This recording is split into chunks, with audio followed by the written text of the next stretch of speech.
In the last lecture, what we were discussing about, we were discussing about how we can find the argument and amplitude of a complex number.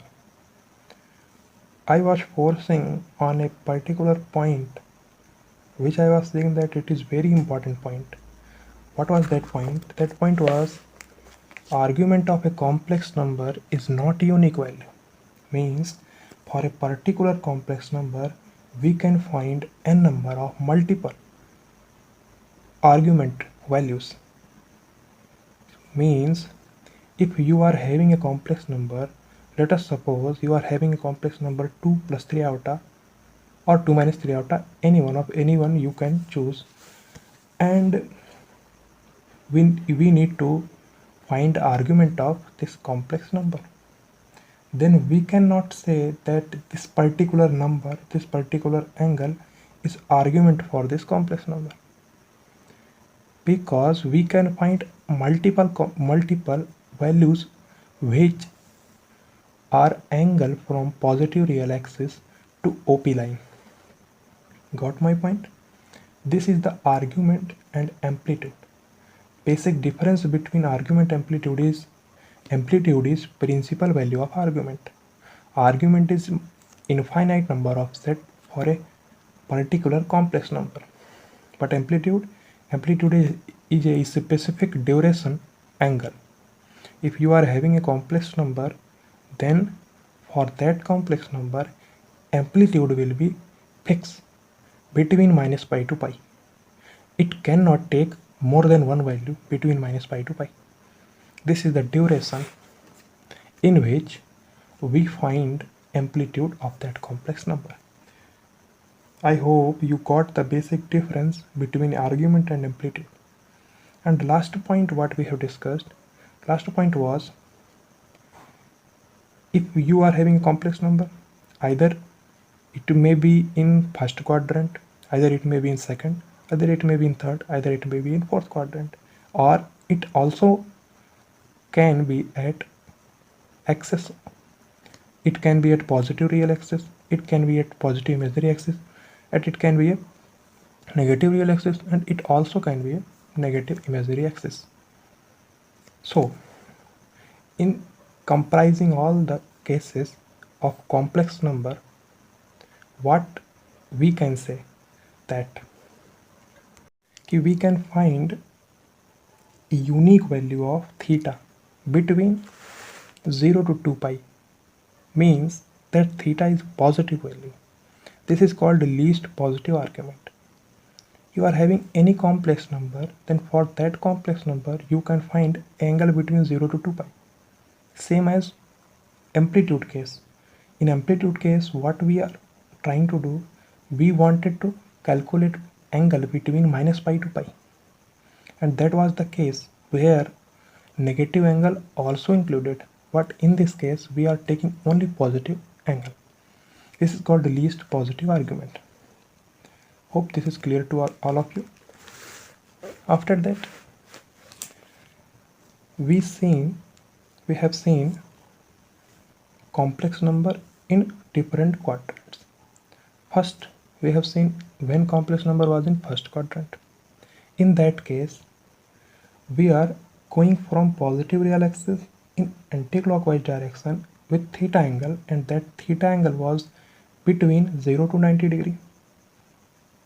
It can be 30 degree, it can be 45, it can be 60, but it will be less than 90 degree and greater than 0 degree. And this is the case. What? For amplitude, theta must be in between minus pi to pi. And for this, theta is between 0 to 90 degree, means it is a positive angle between 0 to 90 degree. Then it is satisfying the case. And for every quadrant complex number, we will calculate amplitude value, and that amplitude value is principal value of argument.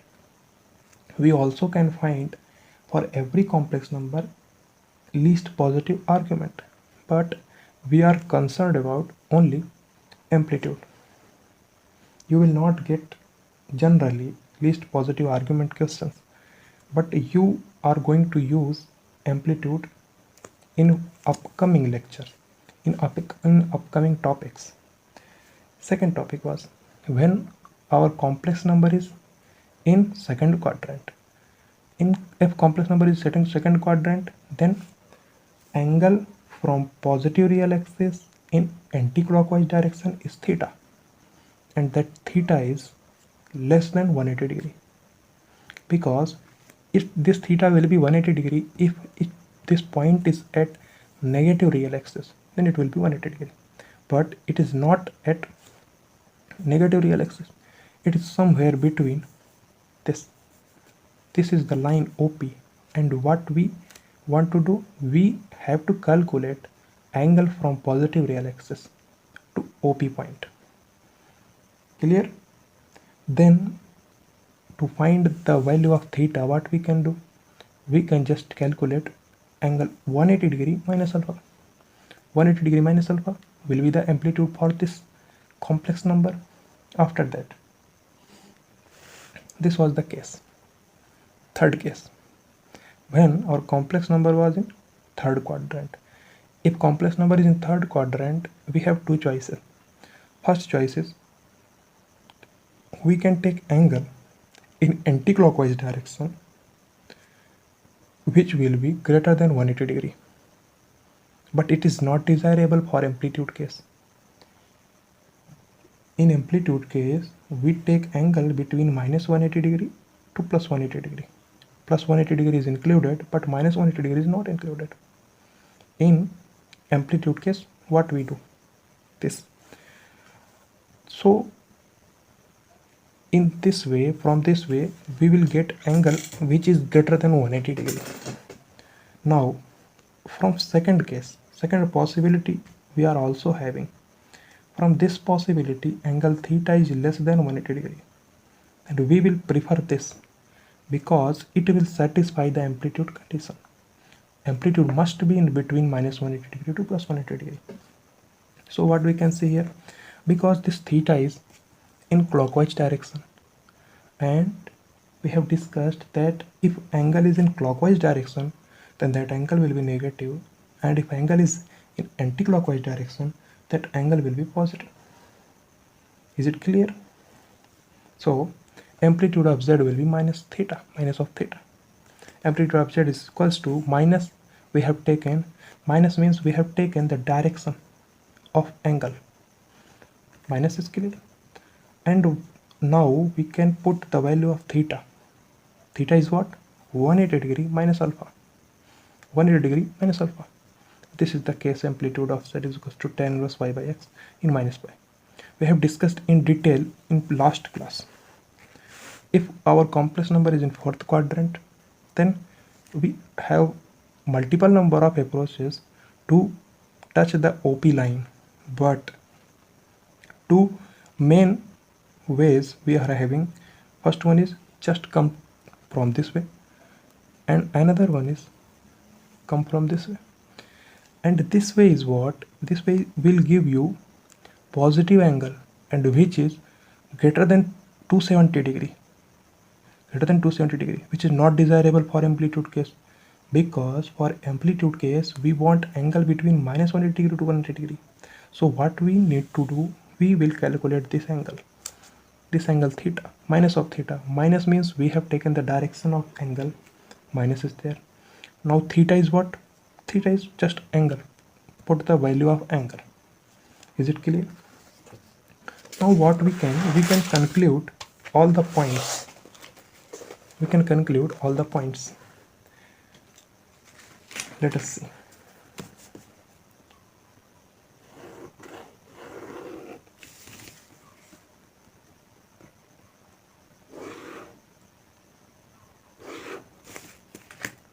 Let us see in detail. This is first quadrant, this is second quadrant, this is third quadrant, and this one is fourth quadrant. In first quadrant, if our complex number will be present, then what we will do? We can find just if a complex number is here, just join the line between O and P. This will be the OP line. OP line. And what we need to do, we want to calculate the angle from positive real axis. This one is real axis and this one is imaginary axis. This angle will be the amplitude for this complex number, and this will also be the argument of complex number. But if we will talk about argument, then argument will take infinite number of values, but amplitude will take only one value, only unique value between minus pi to pi. This one is theta. Then what will be the amplitude for this complex number? Theta is the amplitude for this complex number. And if our complex number is in second quadrant, then this will be the OP line. If in first quadrant, this will be the OP line. If in second quadrant, this one will be the OP line. Then for this OP line, what we want to do? We want to calculate the angle from positive real axis. So this will be the angle. This will be the angle. And this angle is less than 180 degree and greater than 90 degree. So it is desirable. It is between minus 180 degree to plus 180 degree. So we can take this. We also have a choice of going this, but this will give you greater than 180 degree angle. So we will not choose this. For amplitude, we are specific. We are talking about in a specific duration, which one is minus 180 degree to plus 180 degree. No angle can go beyond this limit. Every angle must be existing in this limit. And if our point is in third quadrant, suppose this point is in third quadrant here, then this will be the OP line. This will be the OP line. We have also two choices from here. Clearly, we are having infinite number of choices, but two major choices. First one is this one. We will touch the OP line. Second one is this one. We will touch the OP line. In first way, we are having angle which is greater than 180 degree, but in second way we are having angle which is less than 180 degree. So what we will choose? We will choose this way. So this will be the angle theta, because this theta is in clockwise direction. So this theta, negative theta, will be the amplitude for this complex number. Is it clear? Suppose if our point is in fourth quadrant, this will be the case. This is point P and this will be the OP line. Also for this OP line, we are having two choices, two major choices. First one is we can come from this, we can come from this also. Then what we will choose? We will not choose this way. We will choose this way, because this angle is between minus 180 degree to plus 180 degree and this angle is greater than 270 degree. So we will not choose this way. We will choose this way. This will be the theta. And what will be the amplitude for this complex number? If complex number is at this point, minus of theta will be the amplitude for this complex number. Think about it. If in complex number is in first quadrant, then angle from positive real axis will be theta, which is between 0 to 90 degree.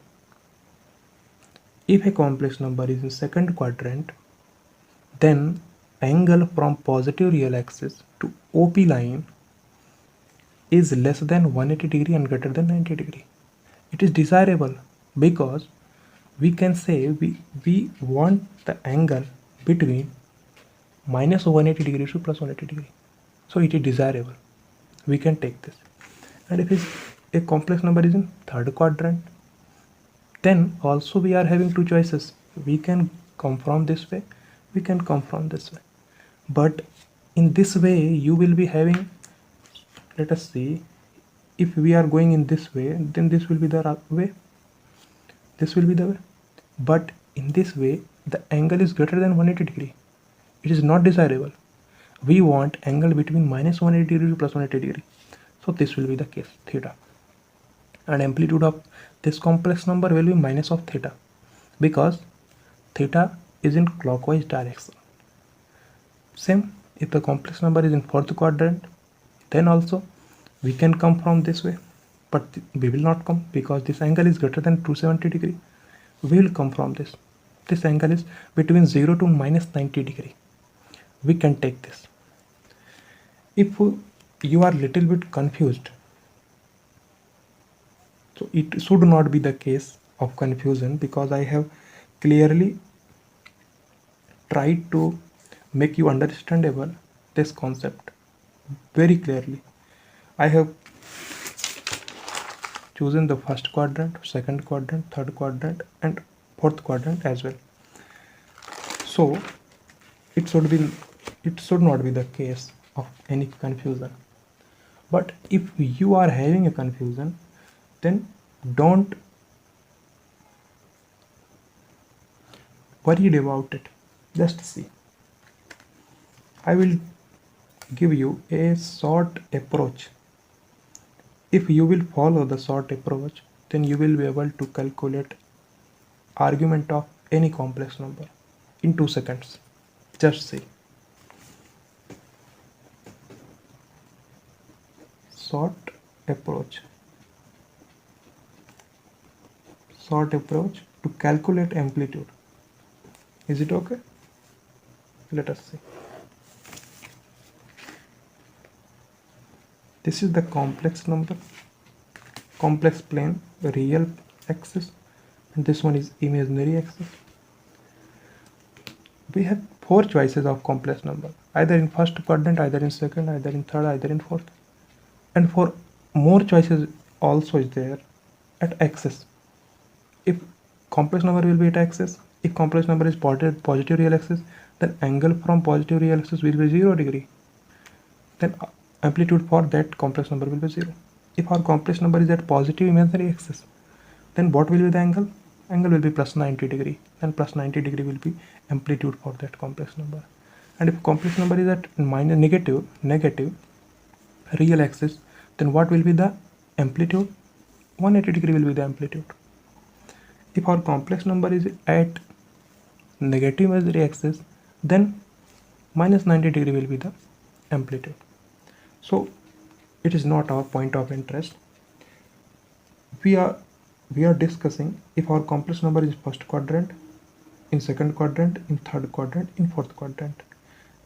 Axis complex number will be very easier to see that what will be the amplitude for that complex number. Let us see. If our complex number is in this quadrant, what we have seen, tan inverse y by x will be the amplitude for that complex number. So this is short approach. In short approach, we will be only discussing about the method from which you can remember the formula. Just see. Alpha pi minus alpha, alpha minus pi minus alpha. It is more than sufficient. If you want the value of alpha, alpha is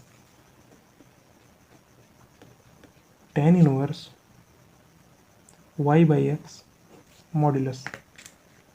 Alpha is tan inverse y by x modulus. If you will remember this graph, alpha pi minus alpha, alpha minus pi minus alpha, negative of alpha minus alpha, negative of pi minus alpha, alpha minus pi. This will be the more than sufficient the case. This will be more than sufficient. You can calculate amplitude for any complex number. Suppose you are having 2 plus 3 iota. Then what will be the amplitude? This one is alpha. In first quadrant, alpha will be the amplitude. You can calculate alpha by putting the values of y and x. If 2 plus 3 iota is complex number, put tan inverse y means 3, x means 2, tan inverse 3 by 2. You can calculate alpha, tan inverse 3 by 2. Then that will be the argument. Argument 9, amplitude. In second quadrant, amplitude is pi minus alpha. You can calculate alpha from this equation, from this expression. If you are having a complex number minus 2 plus 3 iota means in second quadrant case. Minus 2 means in x-axis you are in negative, plus 3 iota means in y-axis you are having plus 3. So minus 2 plus 3 iota means pi minus alpha. You will calculate from this expression pi minus alpha. Alpha you will find from this tan inverse y by x, where x is minus 2 and y is plus 3. You will put in this, you will get the amplitude for that complex number. And if a complex number is in third quadrant, what you will do, we will calculate just alpha minus pi. This is minus pi plus alpha, which we have seen in last page. This one was the case, this one was the case, this one was the case, and this one was the case. In this page we have discussed in detail, very much detail, but here what we are doing, we are only considering the case in which we will just recall the formula. Just see, if complex number is in fourth quadrant, then minus alpha will be the amplitude for that complex number. Hope you will be remembering this graph. Clear? तो हम लोगों ने shortcut approach देख लिया. तो अभी हम English में डिस्कशन कर रहे थे, सो दैट एक इंग्लिश स्टूडेंट, इंग्लिश मीडियम वाला लड़का भी समझ सके इसको. ठीक है, तो हम लोग हिंदी में समझेंगे. आगे का लेक्चर हिंदी में ही हम लोग डिस्कस करने वाले हैं. ठीक है, क्योंकि बेसिक इंट्रोडक्शन था ना, तो ये चीज़ हम लोग क्लास में देख भी चुके थे. अब यहाँ से शुरुआत हम लोगों ने किया. तो शुरुआत में थोड़ा इंग्लिश में चल लिए, क्योंकि बस रिवीजन कराना था. तो जो पहली बार में लेक्चर में आएगा, मान लीजिए जिसको हिंदी कम समझ में आती है, वो देख के समझ सकता. ठीक है, हम लोग आगे हिंदी में कंटिन्यू करते हैं. ठीक है, ऐसे जहाँ पे इंग्लिश की नीड पड़ेगी तो इंग्लिश में भी चल सकते हैं हम लोग ना. देखिए, ये शॉर्टकट वाला अप्रोच आपको समझ में आया. इसको एक बार फिर से देख लेते हैं हम लोग हिंदी में, जिसे आप लोग समझ जाएं आसानी से. आपको कुछ नहीं, बस जो डिस्कशन हुआ है उस डिस्कशन को अगर आप साइड भी रख देंगे तो भी आप कैलकुलेट कर सकते हैं किसी भी कॉम्प्लेक्स नंबर का एम्पलीट्यूड. देखिए,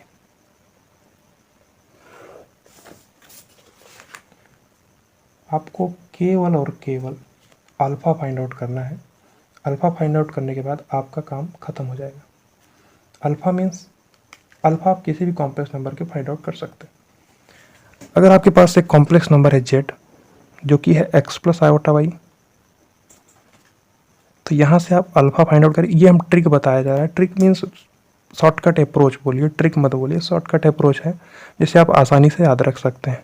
यहाँ पे क्या है, इसका शॉर्टकट अप्रोच है ना, शॉर्टकट अप्रोच, तो आसानी से आप याद रख सकते हैं. तो यहाँ पे इसमें कॉन्सेप्ट की बात नहीं हो रही. कॉन्सेप्ट की बात पीछे डिटेल में हो सकती है, वेरी मच डिटेल में. देख लिए हम लोग. अल्फ़ा को आप कैसे निकाल सकते हैं, tan inverse y by x modulo tan inverse y by x modulus. कोई भी केस रहेगा कॉम्प्लेक्स नंबर का, 2 plus 3 iota, 3 plus 4 iota, minus 3 plus 4 iota, minus 3 plus 5 iota, कोई भी केस रहेगा, आपको y बाई एक्स करना है और मॉडुलस ले लेना है. यहाँ से अल्फ़ा फाइंड आउट कर लीजिएगा. फर्स्ट स्टेप यही है. तो आपका स्टेप क्या रहेगा, फर्स्ट स्टेप ये रहेगा, tan inverse y by X का मॉडुलस आप फाइंड आउट कर लीजिएगा. और सेकंड स्टेप रहेगा क्वाड्रेंट के हिसाब से चलना. ठीक है, बेसिस ऑफ क्वाड्रेंट. ठीक है, चतुर्थांश के हिसाब से चलिए आप. जैसे फर्स्ट क्वाड्रेंट में होगा तो अल्फ़ा ही हमारा एम्पलीट्यूड हो जाएगा. अगर सेकंड क्वाड्रेंट में होगा तो पाई माइनस अल्फ़ा हमारा एम्पलीट्यूड हो जाएगा. अगर थर्ड क्वाड्रेंट में होगा तो अल्फ़ा माइनस पाई, जस्ट इसका अपोजिट है, अल्फ़ा माइनस पाई इसका एम्पलीट्यूड हो जाएगा. और अगर फोर्थ क्वाड्रेंट में है हमारा कॉम्प्लेक्स नंबर, तो माइनस का अल्फ़ा, अल्फ़ा का नेगेटिव माइनस अल्फ़ा, इसका क्या हो जाएगा, एम्पलीट्यूड. ये रियल एक्सिस है, ये इमेजनरी एक्सिस है. यहाँ पे पॉइंट क्लियर हुआ कि नहीं आपको? तो ये शॉर्टकट अप्रोच आपको याद रहेगी. क्लियर? शॉर्टकट अप्रोच में कुछ नहीं करना है. आपके पास कॉम्प्लेक्स नंबर ही दिया हुआ होगा, X plus iota Y. Simply आप अल्फ़ा फाइंड आउट कर लीजिए. अल्फ़ा क्या होगा, tan inverse y by X का मॉडुलस. उसके बाद अब क्वाड्रेंट के हिसाब से चलिए। इतना तो हम लोग फाइंड आउट कर ही सकते हैं कि कोई कॉम्प्लेक्स नंबर दिया गया है, ये तो हम फाइंड आउट कर सकते हैं कि कॉम्प्लेक्स नंबर किस क्वाड्रेंट में होगा।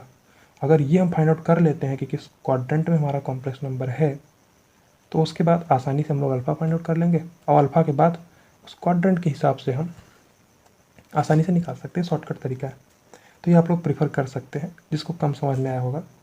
नहीं तो बेसिक कॉन्सेप्ट अगर आपका मजबूत है तो आपके दिमाग में सारी चीज़ें हो जाएंगी। हाँ हाँ, इस क्वाड्रेंट में है तो पाई माइनस, इस क्वाड्रेंट में है तो अल्फ़ा माइनस पाई, तो ये सब आपके दिमाग में ऑटोमेटिकली आ जाएगा विथ कॉन्सेप्ट। लेकिन अगर आपको कॉन्सेप्ट नहीं समझ में आ रहा है तो आप इसको भी प्रेफर कर सकते हैं याद रखने के लिए, ठीक है। तो अब देखिए, इसको मैं रिकमेंड नहीं करूँगा क्योंकि आप कॉन्सेप्ट क्लियर होना चाहिए। कॉन्सेप्ट क्लियरिटी सबसे ज़्यादा इंपॉर्टेंट चीज़ है। ये एकदम से कोई बेकार ही है जिसको नहीं समझ में आ रहा कुछ ही कुछ, तो वो इसको ध्यान रख सकता है, बट हम बोलेंगे कि आपको क्या करना है, कॉन्सेप्ट पे फोकस करना है। कॉन्सेप्ट क्लियर रहेगा तो आप डिफ़िकल्टी नहीं फील करेंगे, ठीक है। 2 वे हैं आपके पास। पहला आपको क्या करना, पहले 2 स्टेप में करना है। पहले स्टेप में आपको अल्फ़ा फाइंड आउट कर लेना है। कोई भी कॉम्प्लेक्स नंबर देखेगा अल्फ़ा फाइंड आउट कर लेंगे। उसके आपको कॉम्प्लेक्स नंबर देखते ही समझ में आ जाना चाहिए कि ये किस क्वाड्रेंट में है। और किसी एक्सिस पर होगा कॉम्प्लेक्स नंबर, एक्सिस पर होने पर आपको एम्पलीट्यूड निकालने के लिए परेशान होने की आवश्यकता ही नहीं है। अगर इस एक्सिस पर होगा तो एंगल 0 डिग्री, यहाँ पर होगा 90 डिग्री, यहाँ पर होगा 180 डिग्री, यहाँ पर होगा -90 डिग्री। सिंपल सी बात है, ठीक है। तो बेसिस ऑफ क्वाड्रेंट देख के आप डिसाइड कर लीजिएगा किस क्वाड्रेंट में है। अगर जिस क्वाड्रेंट में होगा उसी हिसाब से फॉर्मूले को पुट कर देंगे। ये अल्फ़ा है, अल्फ़ा मीन्स थीटा है, थीटा अल्फ़ा, इसको थीटा बोलिए। इसका मतलब ये एम्पलीट्यूड है, ये रेड पेन से लिखे हैं। अल्फ़ा मीन्स एम्पलीट्यूड होगा इस क्वाड्रेंट में। अगर इस क्वाड्रेंट में कॉम्प्लेक्स नंबर है तो पाई माइनस अल्फ़ा उसका एम्पलीट्यूड होगा। इस क्वाड्रेंट में होगा तो अल्फ़ा माइनस पाई उसका एम्पलीट्यूड होगा। इस क्वाड्रेंट में होगा तो माइनस का अल्फ़ा उसका एम्पलीट्यूड होगा, ठीक है। अब यहाँ पे इसके बाद कुछ और इम्पोर्टेंट पॉइंट्स हम लोग लिखेंगे। इम्पॉर्टेंट पॉइंट्स 5-6 इम्पॉर्टेंट पॉइंट्स हैं, उनको लिख के हम लोग क्वेश्चन सॉल्विंग पर मूव करेंगे, ठीक है। पहला इंपॉर्टेंट पॉइंट देखिए, पहला इंपॉर्टेंट पॉइंट कि अगर जो जेड है हमारा कॉम्प्लेक्स नंबर वो 0 है। एक केस तो ये भी हो सकता है कॉम्प्लेक्स नंबर का कि 0 + आयोटा 0 हो गया। इफ जेड इज 0 + आयोटा 0, जिसका रियल पार्ट भी 0 और इमेजनरी पार्ट भी 0 होगा, then argument of Z is not defined, ठीक है। ये इंपॉर्टेंट पॉइंट आपको ध्यान रखना है कि अगर जेड हमारा 0 है मतलब वो ओरिजिन है, मूल बिंदु है, तो उसके लिए आर्ग्यूमेंट डिफाइन नहीं होगा। क्यों नहीं डिफाइन होगा? क्योंकि बटे में 0 आ जाएगा। जैसे आप अभी इसका अल्फ़ा निकालेंगे तो tan इनवर्स 0/0 ना, और एक पॉइंट यहीं पर है। आप इसका इस पॉइंट के लिए ओरिजिन से इसकी डिस्टेंस भी 0 है, तो इस पॉइंट के लिए आप एंगल कैसे निकाल सकते हैं पॉजिटिव रियल एक्सिस से? क्योंकि पॉजिटिव रियल एक्सिस ये है, ये पॉइंट ओरिजिन यहाँ पे है ना, तो ये मूल बिंदु से ओपी लाइन कोई बन रही है, ओपी लाइन तो बन ही नहीं रही, ठीक है। तो इसके लिए हमारा आर्ग्यूमेंट ऑफ जेड क्या है, डिफाइन नहीं होता। और सेकंड पॉइंट है, if Z is real and positive then argument of Z is equals to 0 degree बोलिए या रेडियन बोलिए, 0 डिग्री और रेडियन सेम ही होता है। Argument of z will B 0। मतलब अगर हमारा कॉम्प्लेक्स नंबर कहाँ पे है, पॉजिटिव रियल एक्सिस पर है, मतलब रियल है और पॉजिटिव है, मतलब इस टाइप से हो सकता है complex number Z is equals to 4 + iota 0, जिसका इमेजनरी पार्ट 0 है और रियल पार्ट 4 है।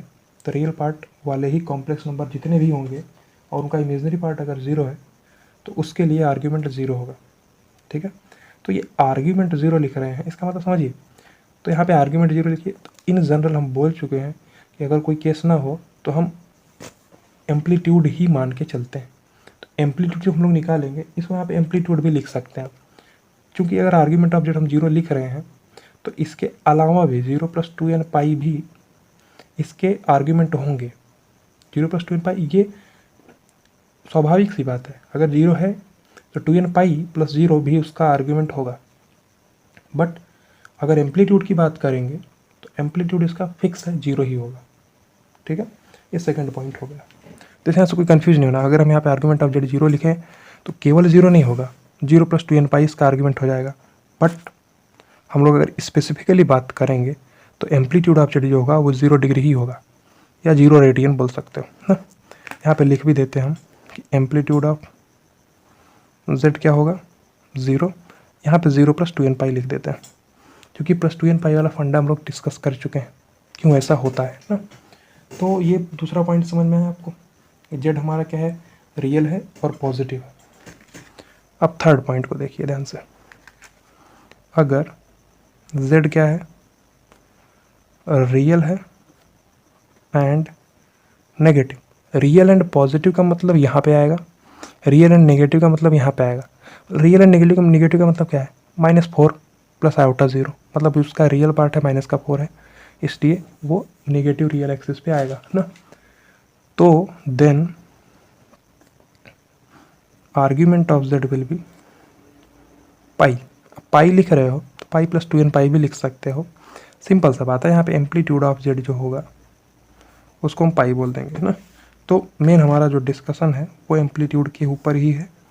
तो अभी आर्ग्यूमेंट को क्या करिए, आर्ग्यूमेंट को आप कोई भी किसी भी कॉम्प्लेक्स नंबर का अगर आर्ग्यूमेंट आप फाइंड आउट कर ले रहे हैं तो उसमें 2n ऐड करेंगे तो ऑटोमेटिकली उसके इनफाइनाइट नंबर ऑफ आर्ग्यूमेंट मिल जाएंगे आपको। लेकिन एम्पलीट्यूड पे अगर कंसर्न है हम लोग तो एम्पलीट्यूड के लिए उसका स्पेसिफिक वैल्यू, फिक्स वैल्यू आएगा -π से π के बीच में। ठीक है, तो अगर रियल और पॉजिटिव है तो 0 हो जाएगा एम्पलीट्यूड, और रियल एंड नेगेटिव है तो पाई हो जाएगा। यहाँ पे पाई + 2n भी लिख सकते हैं, पाई + 2n। ठीक है, अब थर्ड फोर्थ पॉइंट देखिए। ये पॉइंट क्लियर हो रहा है कि नहीं आपको? ये पॉइंट बहुत ही बेसिक और आसान से पॉइंट है। अगर इसको ना भी लिखाएं तो भी आपको समझ में आ जाना चाहिए ना, कि अगर ये केस है तो सबसे पहला वाला केस है, इसके लिए डिफाइन नहीं होता सही है। बट ये दोनों केस क्या हैं, ये दोनों केस आपको खुद ही समझ में आने चाहिए। ठीक है, अब देखिए फोर्थ पॉइंट क्या है हमारा। इफ़ थीटा इज़ π/2, बहुत ही जेन्युइन पॉइंट है जो कि है ही होता है। If theta is π/2 then z lies on the positive side of imaginary axis। ठीक है, इसका मतलब क्या है कि अगर थीटा π/2 है तो जेड, मतलब इसका ये थीटा π/2 का मतलब ये है कि हम लोग पॉजिटिव रियल एक्सिस से एंगल लेना चालू करते हैं तो अगर 90 डिग्री घूम जाएंगे तो इमेजनरी एक्सिस पर ही पहुंचेंगे। तो जो OP लाइन आने वाली है ये O पॉइंट है, तो P लाइन जो होगा वो इमेजनरी एक्सिस पर होगा। तो OP लाइन जो है वो रियल एक्सिस, धनात्मक रियल एक्सिस से पॉजिटिव रियल एक्सिस से 90 डिग्री का एंगल बनाएगी। तो थीटा इज π/2 यानी कि 90 डिग्री का एंगल बन रहा है तो Z को positive side of imaginary axis होना पड़ेगा। सेम एक नेक्स्ट पॉइंट भी आप लिख सकते हैं, हम उसको नहीं लिख रहे हैं, वो अंडरस्टैंडेबल है ऑटोमेटिकली। अगर थीटा पॉजिटिव का 90 डिग्री है तो जेड को positive side of imaginary axis पर ही होना पड़ेगा। इसका मतलब जैसे आपके पास कोई कॉम्प्लेक्स नंबर है, मान लीजिए 4 आयोटा है, तो 4 आयोटा का मतलब क्या है, वो कॉम्प्लेक्स नंबर हमारा यहाँ पे होगा। देखिए अगर आप इस लेक्चर देख रहे हैं तो हम ये मान के पढ़ा रहे हैं, आपको पिछला लेक्चर आता है तो पिछला लेक्चर अगर आप यहाँ पे देखना शुरू किए तो आपको क्या करना है, पिछले लेक्चर पे जाके उसको कंप्लीट कर लेना है, फिर यहाँ पे आना है तो आपको समझ में आएगा। पिछले लेक्चर में बहुत डिटेल में देख चुके हैं, एक एक पॉइंट को देख चुके हैं ना। पूरे 1 घंटे 6-7 मिनट का लेक्चर केवल 2 पेज पे ही चला था, वहाँ पे बहुत डिटेल में डिस्कशन हुआ था। यहाँ पे आपको क्या समझना है, केवल पॉइंट देखते चलें। ये पॉइंट क्या है, ओबियस से पॉइंट है कि ये होता ही होता है। अगर हम ये ना भी लिखाएं तो भी आपको समझ में आना चाहिए, ठीक है, बट हम लिखा दे रहे हैं। थीटा π/2 है तो जेड को positive side of imaginary axis होना ही पड़ेगा। अब थीटा अगर माइनस का 90 डिग्री होगा, मतलब पॉजिटिव रियल एक्सिस एंगल देखते हैं तो याद करिए जब एंगल सिस्टम हम लोग देख रहे थे तो बहुत डिटेल में एंगल सिस्टम का डिस्कशन किया गया था, बहुत ज़्यादा डिटेल में, तकरीबन 25-30 या आधे घंटे से ज़्यादा ही हम लोग देखे थे। तो उस डिस्कशन का मेन मोटिव यही था कि जब हम लोग ये टॉपिक पढ़ रहे होंगे तो यहाँ पे हमको डिफ़िकल्टी नहीं फील होनी चाहिए। 0, 90, 180, 270, 360। फिर से ऐसे घूमते चले जा रहे थे। अगर हम एंटी क्लॉकवाइज चल रहे थे, कि जब हम क्लॉकवाइज चलना शुरू किए, 0, -90, -180, -270, -360 ऐसे घूम रहे थे, तो वो एंगल सिस्टम बहुत ही ज़्यादा इंपॉर्टेंट। आप समझिए यहाँ पे थीटा π/2 था, तो ये केस हो गया। अगर थीटा माइनस का π/2 होगा तो क्या होगा, जेड को negative side of imagery axis होना पड़ेगा। तो वो पॉइंट हम नहीं लिख रहे हैं, ये सिंपल 4 पॉइंट है। आप तो इनको याद नहीं करना है आपको, ये सिंपल सा पहला पॉइंट है जिसको ध्यान में आप रख सकते हैं। अगर कोई कॉम्प्लेक्स नंबर 0 ही है तो उसका आर्ग्यूमेंट क्या होता है, डिफाइन नहीं होता। और ये पॉइंट जो है ये आपके दिमाग में खुद ही क्लियर हो जाएंगे। तो शॉर्टकट अप्रोच आपको समझ में आई याद रखने की, ध्यान रख सकते हैं, बट मैं रिकमेंड नहीं करूँगा कि आप इसको ध्यान रखिए, बट रखा जा सकता है। मैं रिकमेंड क्या करूँगा, रिकमेंड ये करूँगा कि आपको कॉन्सेप्ट पता हो। कॉन्सेप्ट मतलब फर्स्ट क्वाड्रेंट में हो तो आपके दिमाग में इमेज बनना चाहिए कि फर्स्ट क्वाड्रेंट में ये पॉइंट है, हम पॉजिटिव रियल एक्सिस से एंगल देख रहे हैं, तो ये इसका एम्पलीट्यूड हो जाएगा। आर्ग्यूमेंट इन्फाइनाइट वैल्यू, हम आर्ग्यूमेंट इन्फाइनाइट वैल्यू बार बार क्यों बोल रहे हैं कि आपको कन्फ्यूज़न ना हो। अगर हम 100-200 बार बोल देंगे तो आपके दिमाग में बैठ जाएगा। आर्ग्यूमेंट और एम्पलीट्यूड में डिफरेंस यही है, एम्पलीट्यूड जो है वो प्रिंसिपल वैल्यू ऑफ आर्ग्यूमेंट है। आर्ग्यूमेंट इन्फाइनाइट वैल्यू ले सकता है, बट एम्पलीट्यूड स्पेसिफिक वैल्यू लेगा। कहाँ, -π से π के बीच में। पाई इंक्लूडेड है, माइनस का पाई इंक्लूडेड नहीं है। That's all. ये डिस्कशन का पार्ट है अपने ना। तो ये पार्ट क्लियर हुआ आपको, ये डिस्कशन हो गया अपना यहाँ तक। ठीक है, हम लोग क्या कर सकते हैं, आगे बढ़ते हैं। एक और पॉइंट यहाँ पे देखिए, एक काफ़ी अच्छा पॉइंट है, जो पॉइंट अभी आएगा ना, इसी पॉइंट से हम लोग का आगे का पोलर फॉर्म वाला टॉपिक आने वाला है। इसी पॉइंट से हम लोग का exponential form of complex number वाला पॉइंट आने वाला है। ठीक है, तो आगे के जो डिस्कशन चलने वाले हैं वो इसी पॉइंट पर चलने वाले हैं। देखिए वो पॉइंट क्या है, वो पॉइंट ये है कि बाय यूजिंग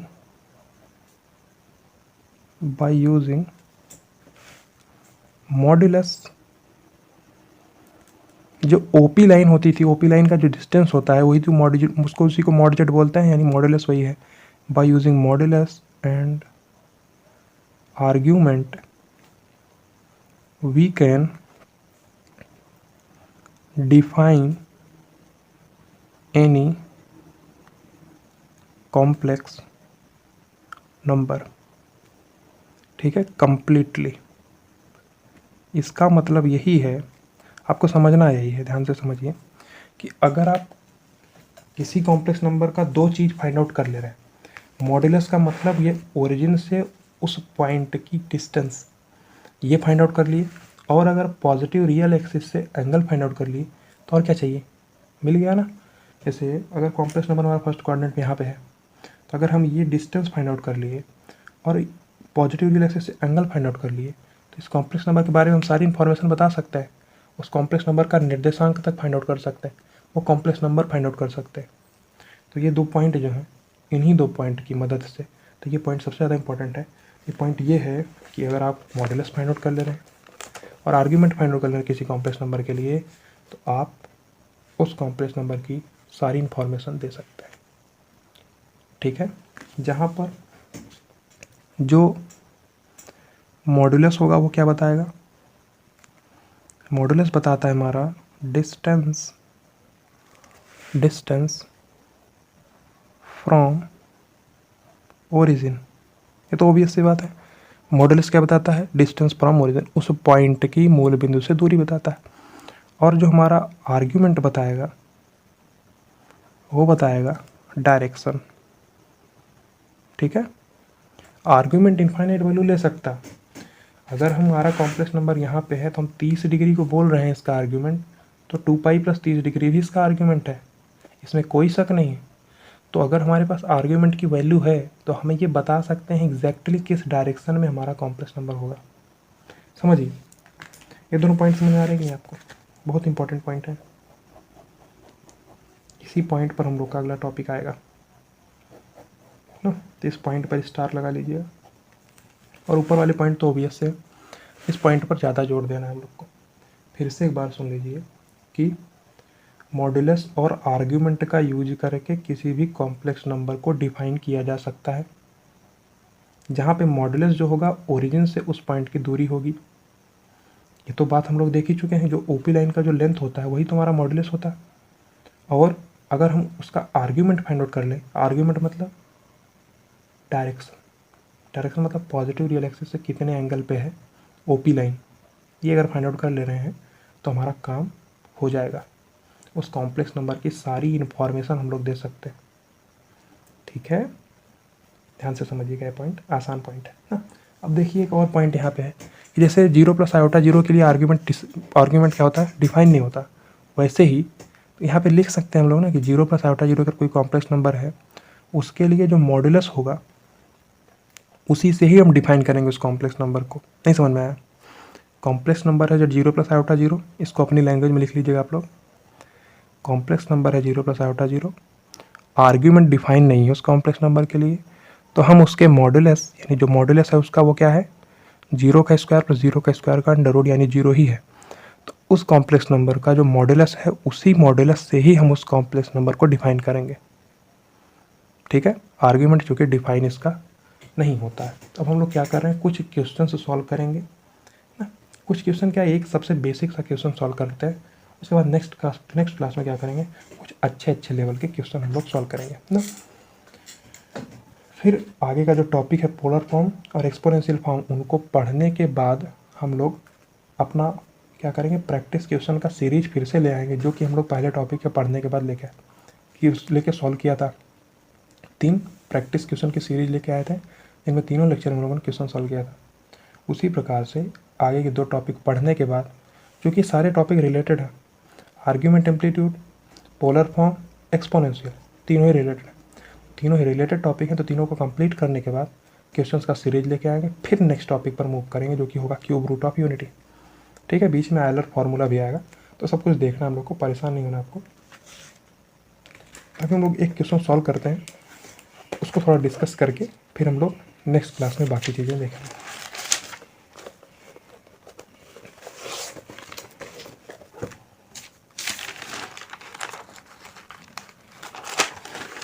देखिए क्वेश्चन ये है,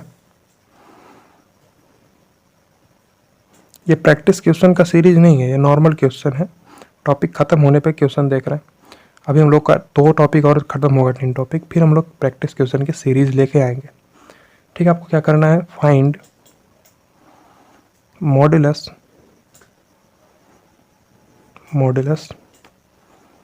argument principal value of argument. जो प्रिंसिपल वैल्यू ऑफ आर्ग्यूमेंट लिखा जा रहा है, इसी का मतलब हमारा एम्पलीट्यूड होता है। Principal value of argument, argument means कोणांक होता है, मॉडुलस मीन्स मापांक होता है। हिंदी मीडियम वाले ध्यान से समझिए। तो आपको क्या करना है, हिंदी के वर्ड भी ध्यान रखने हैं, साथ साथ में इंग्लिश के वर्ड भी ध्यान रखने। केवल हिंदी के वर्ड से काम नहीं चलने वाला आपका, इंग्लिश वालों का इंग्लिश से काम चल जाएगा, बट आपको दोनों ही करना है। ठीक है, तो argument, principal value of argument, जिसको हम लोग क्या बोलते हैं, एम्पलीट्यूड ही बोलते हैं, एम्पलीट्यूड ना। और क्या फाइंड आउट करना है, लीस्ट पॉजिटिव आर्ग्यूमेंट। ठीक है, ये सारी चीज़ें हमको फाइंड आउट करनी है अलग अलग कॉम्प्लेक्स नंबर के लिए। पहला कॉम्प्लेक्स नंबर है 1 + i/√3, दूसरा कॉम्प्लेक्स नंबर है -1 + i/√3। इसको समझने के लिए किया जा रहा है, बहुत ही आसान क्वेश्चन है। थर्ड कॉम्प्लेक्स नंबर है -1 - i/√3, और फोर्थ कॉम्प्लेक्स नंबर है 1 - i/√3। ठीक है, चारों पॉसिबल केसेस हम लोग कॉम्प्लेक्स नंबर के ले लिए हैं।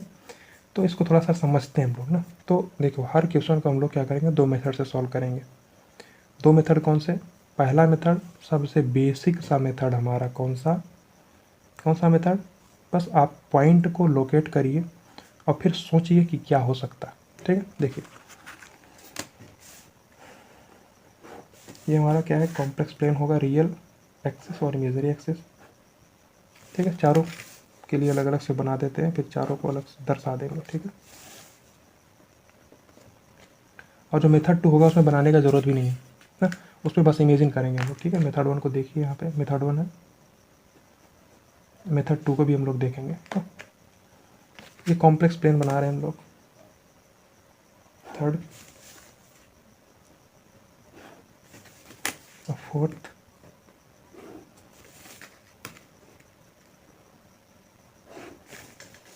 ठीक है।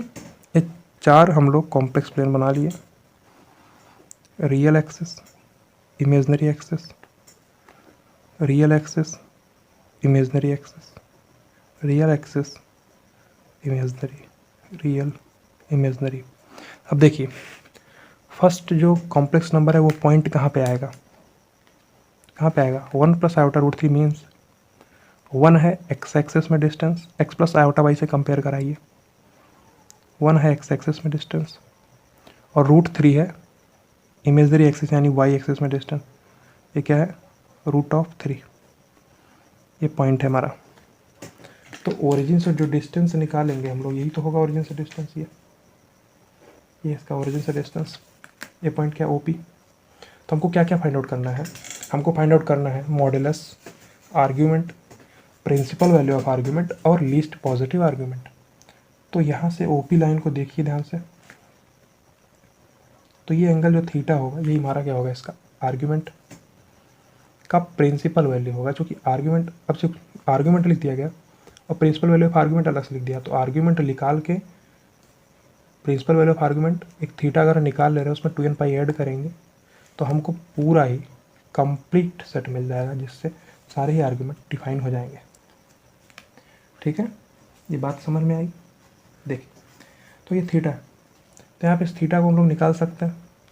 थीटा को निकाल ऐसे सकते हैं कि ये थीटा क्या होगा, देखिए रूट 3 है और ये 1 है, तो रूट 3/1 क्या होगा, tan का थीटा। tan थीटा बराबर रूट 3, तो थीटा क्या होगा, tan कितने डिग्री का मान रूट 3 होता है, 60 डिग्री का मान। तो थीटा को क्या होना पड़ेगा, 60 का डिग्री, थीटा हो जाएगा 60 डिग्री। नहीं समझ में आया, तो फर्स्ट का हम लिख रहे हैं थीटा क्या है हमारा 60 डिग्री।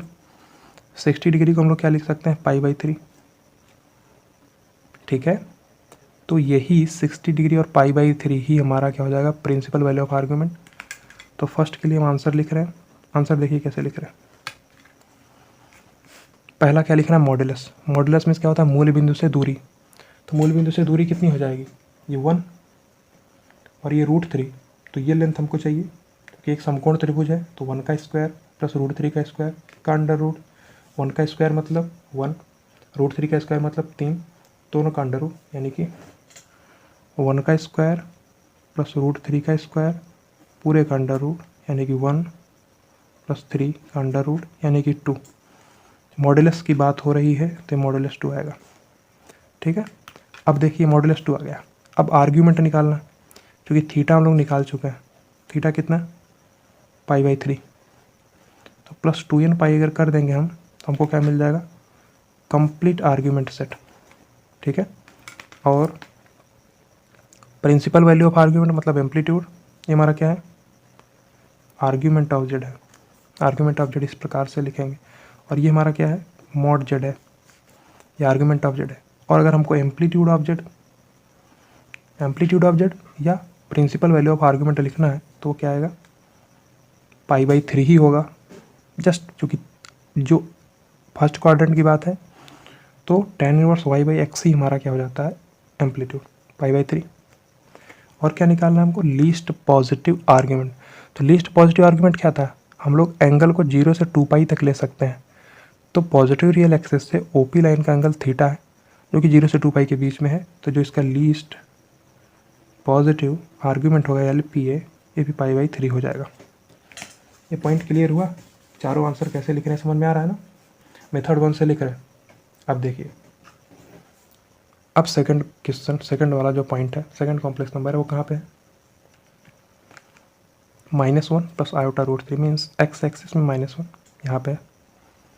एक्स एक्सिस में कितना गया, -1 गया, ये 1 डिस्टेंस गया एक्स एक्सिस में नेगेटिव के, और रूट 3 गया है पॉजिटिव में, रूट 3 गया है पॉजिटिव में, ये पी पॉइंट है। अब देखिए, तो ओरिजिन से जो डिस्टेंस होगी ये होगी ओपी लाइन। अब हमको क्या करना है, हमको क्या करना है, हमको निकालना है एंगल, और ये जो थीटा होगा हमारा, ये थीटा हमारा क्या होगा, आर्ग्यूमेंट होगा। सेकंड के लिए आंसर लिखना शुरू कीजिए, सेकंड के लिए आंसर लिखना शुरू कीजिए। मॉडुलस कैसे आएगा? मॉडुलस मीन्स सिंपल सी, मॉडुलस का मतलब क्या होता है? अगर कोई complex number x plus iota y है तो x square plus Y square का अंडर रूट है, उसका मॉडुलस होता है, यानी कि मूल बिंदु से इस पॉइंट की दूरी होती है।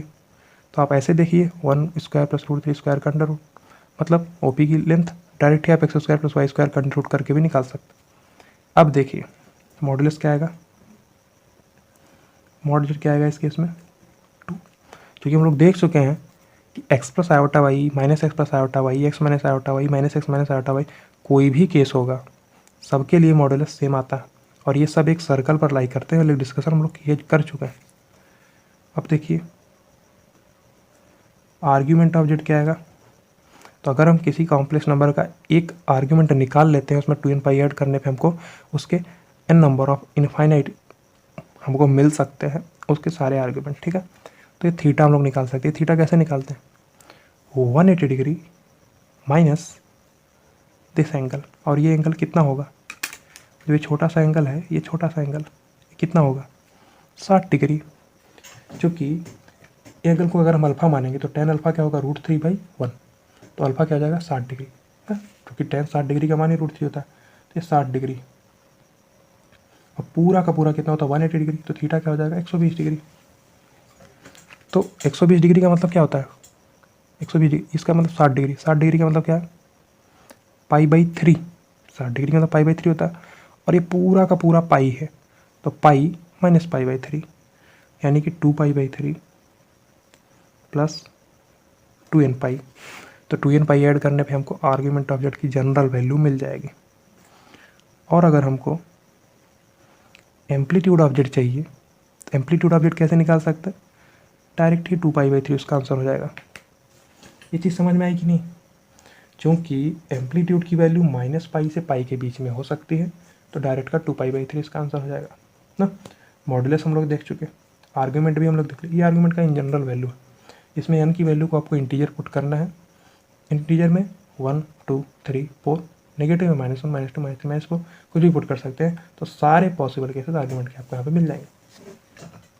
और एम्पलीट्यूड भी हम लोग देख लिया। और हमारा लीस्ट पॉजिटिव आर्ग्यूमेंट LPA, तो ये जनरली पूछा नहीं जाता, बट आप देख लीजिए लीस्ट पॉजिटिव आर्ग्यूमेंट क्या होगा? 2π/3 होगा ना।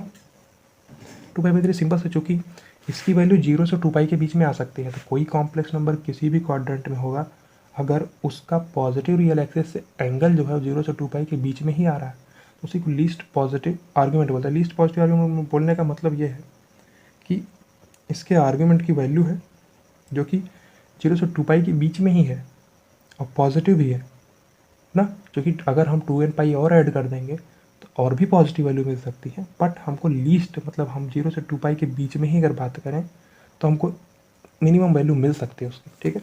तो लीस्ट पॉजिटिव आर्ग्यूमेंट हमारा 2π/3। थर्ड क्वेश्चन के लिए थोड़ा फास्ट लिखेंगे, ध्यान से समझिएगा लिख कैसे रहे हैं। थर्ड वाला हमारा क्या है? -1 माइनस आउटर रूट 3। ये कहाँ पे आएगा? ये कहाँ पे आएगा? थर्ड क्वाड्रेंट में, एक्स में -1, वाई में -3, यानी कि ये लेंथ हमारा कितना है? √3 है, और ये लेंथ हमारा क्या 1 है ना। ये लेंथ हम तो देख रहे हैं। अभी आपको अगर हम केवल डायरेक्ट एम्पलीट्यूड पूछ रहे होते हैं तो देखते ही समझ में आना चाहिए, वो ट्रिक वाले मेथड से भी देखेंगे, ठीक है। बट मैं रिकमेंड करूँगा इसी चीज़ को, जो प्रोसेस हम लोग फॉलो कर रहे हैं। ये 1 है, ये √3 है, तो जो OP लाइन आएगी, OP लाइन जो आएगी वो ये लाइन होगी, OP लाइन। और जो हमारा एम्पलीट्यूड होगा वो क्या होगा? ये वाला एंगल होगा। यहीं पे थोड़ा डिफरेंस आएगा, ध्यान से समझिएगा। मॉडुलस तो 2 ही आएगा, मॉडुलस में चेंज नहीं होगा, क्योंकि मॉडुलस क्या होता है? x² + y² का अंडर रूट, जहाँ पे अगर कोई complex number x plus outta y है तो। और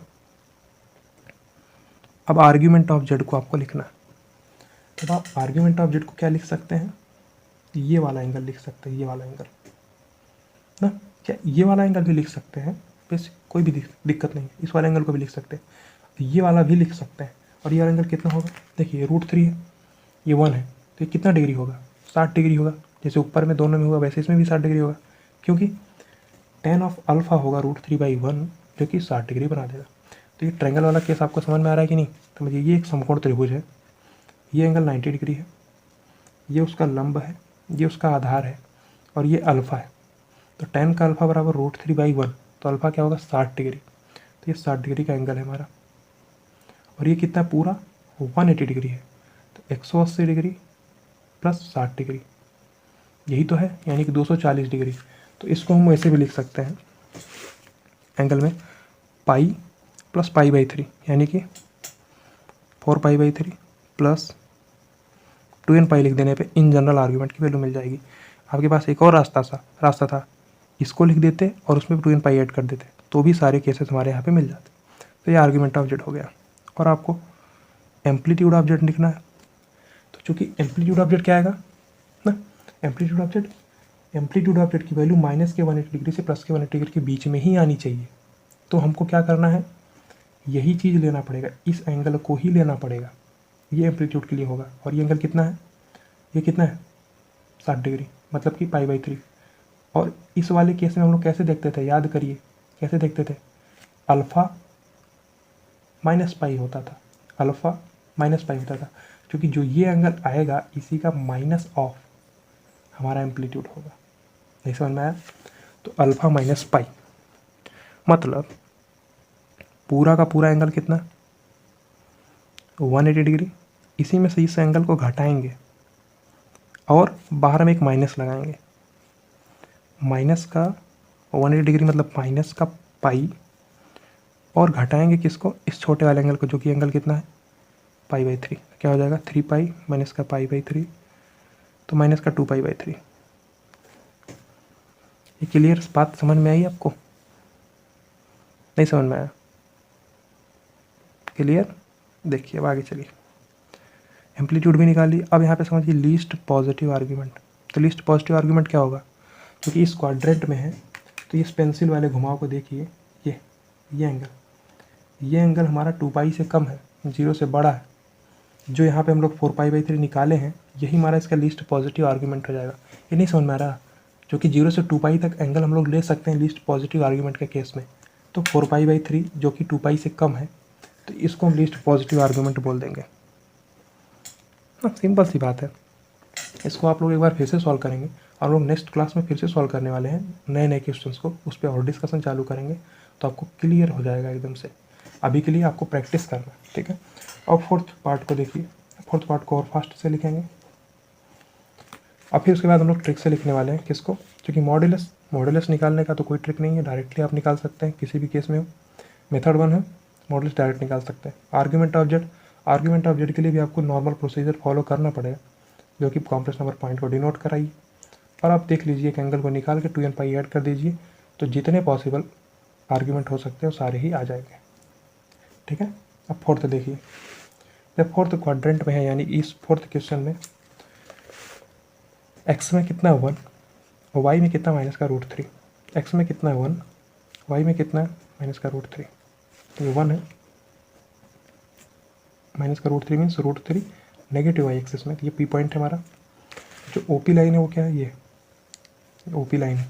तो जिसका आर्ग्यूमेंट वाला जो एंगल हम कैसे खोजते हैं, एम्पलीट्यूड कैसे खोजते हैं, ये एंगल है थीटा। अगर है तो क्या कर देंगे हम लोग, माइनस का थीटा ही इसका एम्पलीट्यूड हो जाएगा ना। तो मॉड ऑफ जेड तो 2 आएगा, उसमें कोई दिक्कत नहीं, ये चेंज नहीं होने वाला। और आर्ग्यूमेंट ऑफ जेड में क्या हो जाएगा, अगर हम इस थीटा को क्या लिख दें, इस थीटा को आसानी से निकाल सकते हैं ना। थीटा कितना हो जाएगा 60 डिग्री, और चूंकि अपोजिट में है, क्लॉकवाइज में है, तो माइनस का 60 डिग्री यानी माइनस का पाई/3। अब इस माइनस के पाई/3 में हम लोग क्या कर सकते हैं, माइनस के पाई/3 में हम लोग क्या कर सकते हैं, 2n पाई ऐड कर सकते हैं।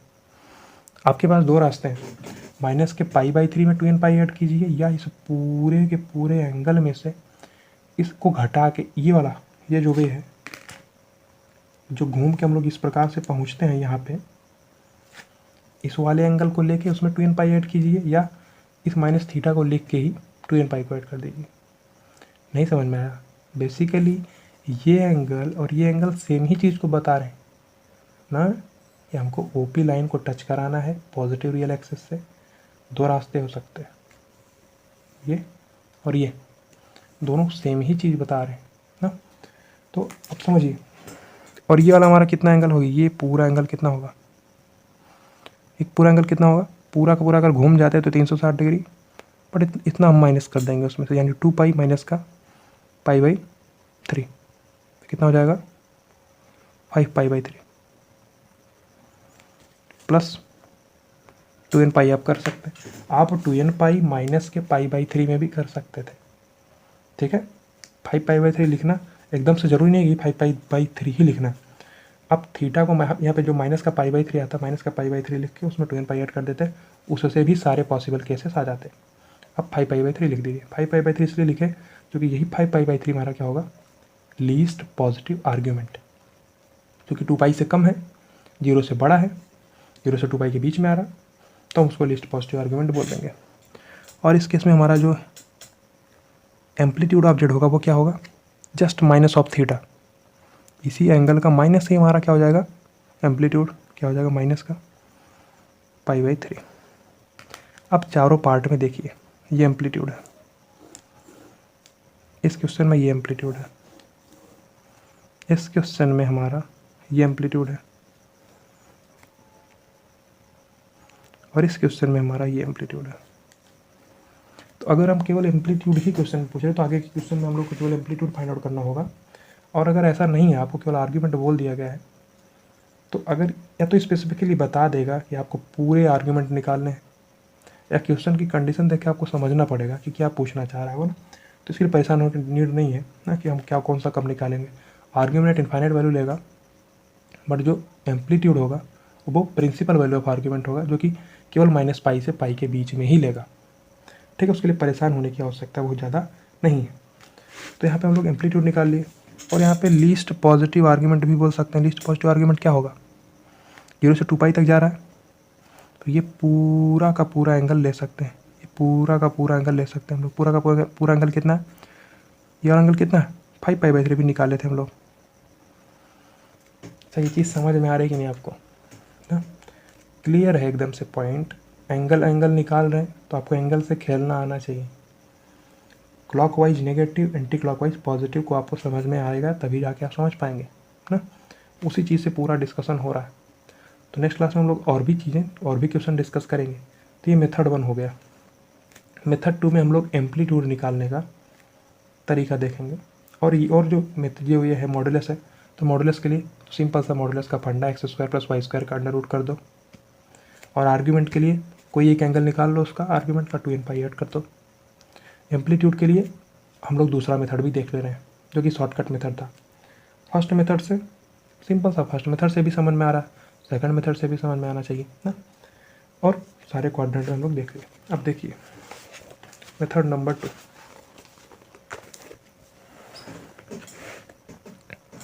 मेथड नंबर 2 में फर्स्ट पार्ट 1 + i/√3 है, तो हम इसका ग्राफ बनाने को नहीं बोलेंगे आपको, बट आपको समझ में आना चाहिए कि ये पॉइंट होगा कहाँ पे होगा, फर्स्ट क्वाड्रेंट में, क्योंकि 1 भी पॉजिटिव, √3 भी पॉजिटिव, x भी पॉजिटिव, y भी पॉजिटिव, तो कहाँ पे आएगा, फर्स्ट क्वाड्रेंट में।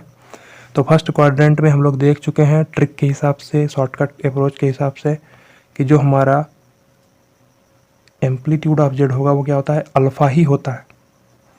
और अल्फ़ा क्या हो जाएगा, tan इनवर्स मॉड ऑफ √3/1, यानी कि पाई/3। tan इनवर्स √3 मतलब का यही होता है कि कितने tan का मान √3 होता है, 60 डिग्री का मान होता है, या इसी को 60 डिग्री भी बोल सकते हैं। ये पॉइंट क्लियर हुआ। चूँकि हम किससे कंपेयर कर रहे हैं, x + i/y से। ये किसके बराबर है, 1 + i/√3। x 1 है, y √3 है। सेकंड पार्ट को देखिए। सेकंड पार्ट हमारा क्या था, माइनस का 1 + i/√3 था। माइनस का 1 + i/√3 मीन्स x की वैल्यू -1 है और y की वैल्यू √3 है। यहाँ भी सिंपल सा देखिए एम्पलीट्यूड ऑफ जेड। तो सेकंड क्वाड्रेंट में जो एम्पलीट्यूड ऑफ जेड क्या होता था, तो क्या होता था, पाई माइनस अल्फ़ा होता था। पाई माइनस अल्फ़ा यानी कि अगर अल्फ़ा tan इनवर्स √3/1 फिक्स है तो बार बार निकालने की नीड नहीं है।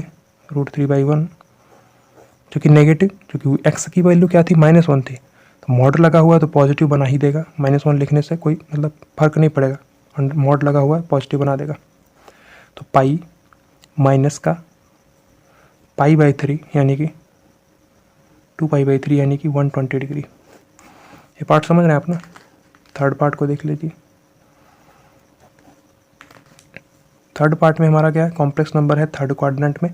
तो थर्ड क्वाड्रेंट हमको क्वेश्चन को देख के समझना पड़ेगा, क्योंकि दोनों में x और y दोनों नेगेटिव, यानी माइनस का 1 है, माइनस का √3 है, x भी -1 y भी -√3, मतलब दोनों ही नेगेटिव।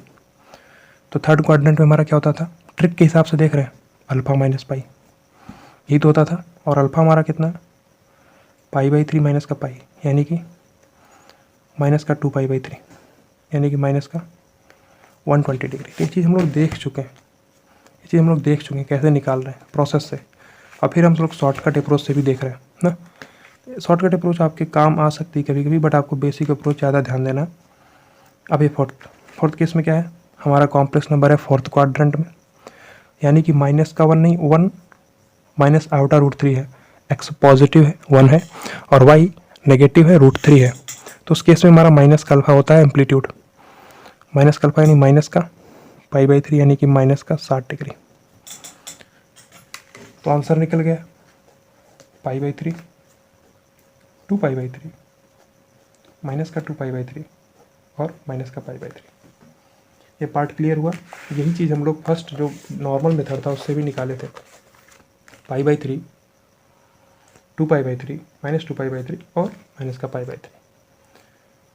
होप आप लोग को क्लियरली समझ में आया होगा कि दोनों मेथड से कैसे फाइंड आउट कर रहे हैं। एक बार समराइज़ कर देते हैं हम, जो बोले बात को ध्यान से सुनिएगा, एकदम दिमाग लगा के ध्यान से सुनिएगा, ठंडे दिमाग से, कि कॉम्प्लेक्स नंबर फर्स्ट क्वाड्रेंट में हो, सेकंड क्वाड्रेंट में हो, थर्ड क्वाड्रेंट में हो या फोर्थ क्वाड्रेंट में हो, किसी भी क्वाड्रेंट में हमारा कॉम्प्लेक्स नंबर हो सकता है, और अक्षों पर भी कॉम्प्लेक्स नंबर हो सकता है।